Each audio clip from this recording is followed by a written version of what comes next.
Angle में आपका स्वागत है। मैं हूं सदफ। आइए नजर डालते हैं इस वक्त की सुर्खियों पर। कांग्रेस अध्यक्ष राहुल गांधी 2 दिन के विदेश दौरे पर दुबई में छात्रों और कारोबारियों से करेंगे बातचीत। बहुचर्चित पत्रकार रामचंद्र छत्रपति हत्या मामले में राम रहीम पर फैसला आज। पंजाब हरियाणा में बढ़ाई गई सुरक्षा। पूर्व मुख्यमंत्री वसुंधरा राजे बनी भाजपा की राष्ट्रीय उपाध्यक्ष। 13 जनवरी को होगा नेता प्रतिपक्ष का चुनाव। अरुण जेटली आएंगे जयपुर। और आईएएस आईपीएस के बाद 33 आरएएस अफसरों के तबादले। 21 एपीओ अधिकारियों को मिली पोस्टिंग। 12 के विभाग बदले। कांग्रेस अध्यक्ष राहुल गांधी 2 दिवसीय दौरे पर दुबई पहुंचे। एयरपोर्ट पर उनका जोरदार स्वागत किया गया। दुबई और अबू धाबी के इस दौरे पर कांग्रेस अध्यक्ष राहुल गांधी भारतीय समुदाय से मुलाकात करेंगे। साथ ही छात्रों और कारोबारियों के साथ उनकी बातचीत का भी कार्यक्रम है। साल 2019 के पहले विदेश दौरे पर गए कांग्रेस अध्यक्ष के साथ सेम पित्रोदा और केरल के पूर्व मुख्यमंत्री ओमान चांडी भी दुबई पहुंचे हैं। राहुल गांधी का दुबई एयरपोर्ट पर जोरदार स्वागत किया गया। कई लोग उनके साथ सेल्फी लेते दिखे तो कई उनसे मिलने के लिए उत्सुक थे। राहुल गांधी को देखते ही वहां मौजूद लोग राहुल राहुल के नारे लगाने लगे। आमतौर पर कुर्ता पजामा में दिखने वाले राहुल यहां जींस टी शर्ट और ब्लेजर पहने हुए थे। ओवरसीज कांग्रेस में रिसर्चर्स की एक टीम राहुल गांधी को यूएई में भारतीय प्रवासियों को पेश आने वाली दिक्कतों को लेकर एक डोजियर सौंपेगी। ऑल इंडिया कांग्रेस कमेटी के सचिव हिमांशु व्यास ने बताया कि कार्यक्रम का मकसद राजनीतिक नहीं है, ये प्रवासी भारतीयों तक पहुंचने का हमारा तरीका है। इन श्रमिकों को पेश आने वाली दिक्कतों में मौत के बाद अंतिम अवशेषों को स्वदेश ले जाने पर बड़ा खर्च, निराश्रित भारतीयों को पेश आने वाली चुनौतियां शामिल हैं। 17 साल बाद बहुचर्चित पत्रकार रामचंद्र छत्रपति हत्याकांड मामले में आखिरकार फैसले की घड़ी आ ही गई है। मामले में मुख्य आरोपी राम रहीम है। बाबा के साथ 3 अन्य लोगों को भी आरोपी बनाया गया है। राम रहीम की पेशी सुनारिया जेल से ही वीडियो कॉन्फ्रेंसिंग के जरिए होगी। अन्य 3 आरोपी कोर्ट में पेश होंगे। पुलिस और प्रशासन ने पेशी के मद्देनजर कोर्ट परिसर और शहर की सुरक्षा बढ़ा दी है। वहीं सीबीआई कोर्ट के जज की सुरक्षा बढ़ाने के साथ अदालत परिसर में 240 जवानों को तैनात कर दिया गया है। इसके साथ शहर के 4 एंट्री पॉइंट समेत 17 नाकों पर करीब 1200 जवानों को सशस्त्र तैनात किया गया है। शहर में धारा 144 लागू कर दी गई है। आदेश का उल्लंघन करने की कोशिश करने वालों के खिलाफ सख्त कार्रवाई के आदेश दिए हैं। गौरतलब है कि अगस्त 2017 में राम रहीम को सजा सुनाए जाने के दौरान हरियाणा के सिरसा और पंचकूला में हिंसा भड़क गई थी, जिसमें 40 से ज्यादा लोगों की मौत हो गई थी और कई लोग घायल हो गए थे। बसपा सुप्रीमो मायावती के लखनऊ पहुंचते ही राजनीतिक सरगर्मियां बढ़ गई हैं। शनिवार को दोनों पार्टियों के प्रमुख संयुक्त प्रेस कॉन्फ्रेंस करेंगे। इस दौरान लोकसभा चुनाव को लेकर गठबंधन का ऐलान भी होगा। इससे पहले कयास लगाए जा रहे थे कि हो सकता है कि इसका ऐलान मायावती अपने जन्मदिन यानी 15 जनवरी को करें, लेकिन अब इन कयासों पर विराम लग चुका है। बसपा सुप्रीमो मायावती लखनऊ पहुंची। उन्होंने 20 जनवरी को बसपा के पदाधिकारियों की बैठक बुलाई है। इसमें वे चुनावी रणनीति का खुलासा करेंगी। 22 जनवरी को वह भाईचारा कमेटी की बैठक में लोकसभा चुनाव को लेकर दिशा निर्देश देंगी। पहले ये बैठक 10 जनवरी को प्रस्तावित थी। इनमें बसपा के सभी प्रमुख नेता शामिल होंगे। जानकारी के अनुसार आगामी लोकसभा चुनाव को लेकर सपा और बसपा में गठबंधन को लेकर सहमति बन गई है। मायावती और अखिलेश के बीच दिल्ली में हुई लंबी बैठक में सीटों के बंटवारे को लेकर भी लगभग आम राय बन गई है। उनके बीच एक और बैठक होगी। केंद्रीय सतर्कता आयोग ने अपनी जांच रिपोर्ट में सीबीआई निदेशक आलोक वर्मा के खिलाफ आपराधिक मामला दर्ज करने की सिफारिश की है। मोइन कुरैशी मामले में उनके आचरण को संदिग्ध करार दिया गया है। ये बात मामले से संबंधित एक अधिकारी ने बताई। मुख्य सतर्कता आयुक्त केवी चौधरी और 2 सतर्कता आयुक्त शरद कुमार और टीएम भसीन का कहना है कि उन्होंने एजेंसी में दागी अधिकारियों के खिलाफ आई रिपोर्ट के बावजूद उन्हें शामिल करने की कोशिश की। अधिकारी ने कहा कि सतर्कता आयुक्त शरद कुमार ने पीएम के नेतृत्व वाले चयन पैनल को सतर्कता आयोग की ओर से की गई जांच के बारे में बताया। मुख्य जांच रिपोर्ट 60 पन्नों की है, जिसमें 200 एनेक्स पेज हैं। रिपोर्ट में वर्मा के खिलाफ 10 आरोप लगाए हैं, जिसमें से 5 में वे संदिग्ध पाए गए। 2 में आगे जांच की जरूरत है और 3 में वह सही साबित नहीं हुए। वहीं अपने ऊपर लगे आरोपों पर चुप्पी तोड़ते हुए वर्मा ने एक बयान दिया। उन्होंने कहा कि एक प्रमुख जांच एजेंसी होने के नाते सीबीआई भ्रष्टाचार से निपटती है। इस संस्थान की स्वतंत्रता को संरक्षित और सुरक्षित रखा जाना चाहिए। उन्होंने कहा कि संस्था को बिना बाहरी प्रभाव के काम करना चाहिए। मैंने संस्थान की अखंडता को बनाए रखने के प्रयास किए, जबकि उसे बर्बाद करने की कोशिश हुई। इसे केंद्र सरकार और सीबीसी के 23 अक्टूबर 2018 को दिए आदेश से देखा जा सकता है, जो अधिकार क्षेत्र के बिना थे। दिल्ली हाईकोर्ट शुक्रवार को सीबीआई निदेशक राकेश अस्थाना व अन्य के खिलाफ रिश्वत मामले में दर्ज याचिका पर सुनवाई करेगा। जस्टिस नजमी वाजिरी ने 20 दिसंबर को अपना फैसला सुरक्षित रख लिया था। सुनवाई के दौरान सीबीआई निदेशक आलोक वर्मा ने कहा था कि रिश्वत के आरोपों पर अस्थाना के खिलाफ एफआईआर दर्ज करने में सभी अनिवार्य कानूनी प्रक्रियाओं का पालन किया गया।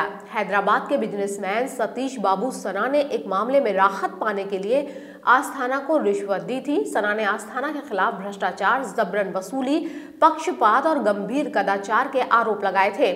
इसके अलावा डीएसपी देवेंद्र कुमार के खिलाफ भी एफआईआर दर्ज की गई थी। अस्थाना से जुड़े भ्रष्टाचार मामले में आरोपी डीएसपी देवेंद्र कुमार ने अपने तबादले को दिल्ली हाईकोर्ट में चुनौती दी है।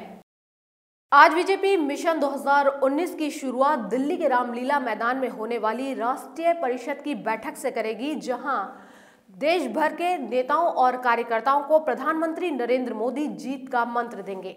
बीजेपी अध्यक्ष अमित शाह नेशनल काउंसिल की बैठक का उद्घाटन करेंगे। शनिवार को बैठक के समापन भाषण में प्रधानमंत्री नरेंद्र मोदी मिशन 2019 के लिए पार्टी का मुख्य चुनावी नारा भी देंगे। ये अब तक की सबसे बड़ी राष्ट्रीय परिषद होगी, जिसमें देश भर से लगभग 12,000 प्रमुख कार्यकर्ता जुट रहे हैं। ये बैठक सामान्य वर्ग के आर्थिक रूप से कमजोर तबके के लोगों को शिक्षा और रोजगार में 10% आरक्षण देने का प्रावधान करने वाले संविधान संशोधन विधेयक को लोकसभा और राज्यसभा की मंजूरी मिलने के बीच हो रही है। इसमें हाल में संपन्न विधानसभा चुनाव में हिंदी पट्टी के 3 राज्यों मध्य प्रदेश, छत्तीसगढ़ और राजस्थान में पार्टी को मिली हार के बाद भगवा पार्टी के मनोबल को बढ़ाना है। बीजेपी का मानना है कि राष्ट्रपति की मंजूरी मिलने के बाद ये कानून लागू हो जाएगा। इससे हिंदी भाषी राज्यों में अगड़ी जाति के मतदाता पार्टी के समर्थन में आगे आएंगे। साथ ही जाट, पाटीदार, मराठा और राजनीतिक रूप से अन्य महत्वपूर्ण समुदायों में भी उसकी अपील मजबूत होगी।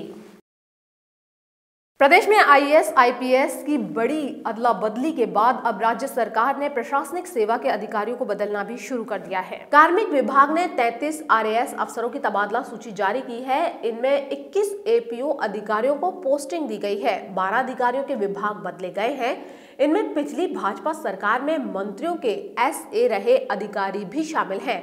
सरकार ने अजमेर जिला परिषद के मुख्य कार्यकारी अधिकारी अरुण गर्ग को एपीओ कर दिया है। कार्मिक विभाग के अनुसार एपीओ आरएएस अधिकारी असलम मेहर को भू प्रबंध अधिकारी जोधपुर, ब्रजेंद्र सिंह परमार को सार्वजनिक निर्माण विभाग में संयुक्त सचिव, लक्ष्मण सिंह कुड़ी को अतिरिक्त महानिरीक्षक प्रशासन पंजीयन एवं मुद्रांक जयपुर, द्वारका प्रसाद गुप्ता को अतिरिक्त निदेशक एवं पदेन संयुक्त सचिव सामाजिक न्याय एवं अधिकारिता विभाग जयपुर, अनुप्रेरणा कुंतल को भू प्रबंध अधिकारी अजमेर के पद पर लगाया है। पूर्व मुख्यमंत्री वसुंधरा राजे को भाजपा ने राष्ट्रीय उपाध्यक्ष बना दिया है। इसके साथ ही मध्य प्रदेश के पूर्व मुख्यमंत्री शिवराज सिंह चौहान और छत्तीसगढ़ के पूर्व मुख्यमंत्री रमन सिंह को भी राष्ट्रीय उपाध्यक्ष बना दिया गया है।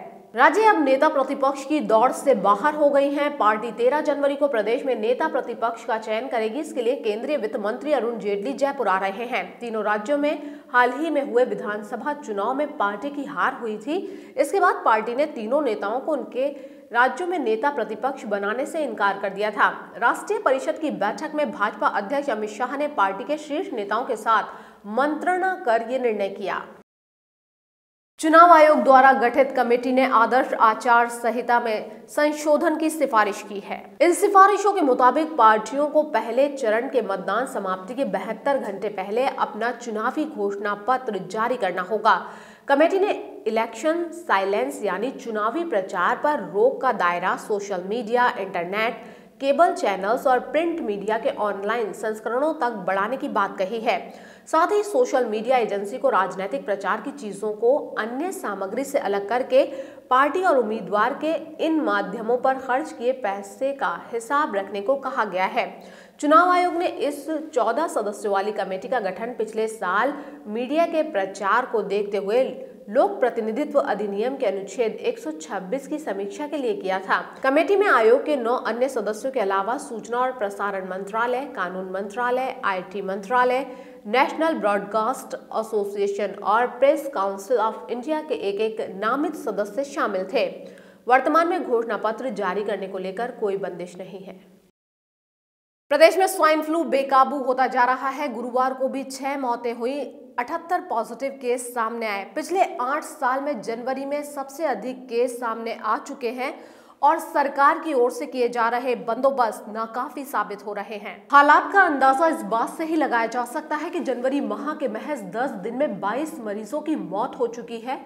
25 से अधिक लोग ICU में हैं और इनमें से 4 की हालत गंभीर है। अब तक 507 पॉजिटिव केस आ चुके हैं। कोटा, राजसमंद, उदयपुर व अजमेर में एक मौत और जोधपुर में 2 मौतें हुई। जयपुर में सबसे अधिक 38 और जोधपुर में 22 केस पॉजिटिव मिले।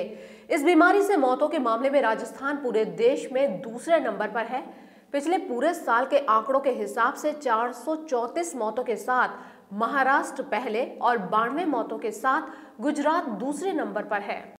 देश में औसत पावर कट के समय में जयपुर डिस्कॉम ने पहला स्थान प्राप्त किया है। रैंकिंग भारत सरकार के उपक्रम पावर फाइनेंस कॉर्पोरेशन की ओर से दिसंबर 2018 माह के आंकड़ों के अनुसार तय की गई है। जयपुर डिस्कॉम के प्रबंध निदेशक ने बताया कि पावर फाइनेंस कॉर्पोरेशन के ऊर्जा ऐप में प्रति माह 6 मापदंडों में लंबित उपभोक्ता शिकायतें, औसत पावर कट का समय, औसत पावर कट की संख्या, लंबित नए कनेक्शन, बिजली चोरी का प्रतिशत आदि शामिल किए जाते हैं।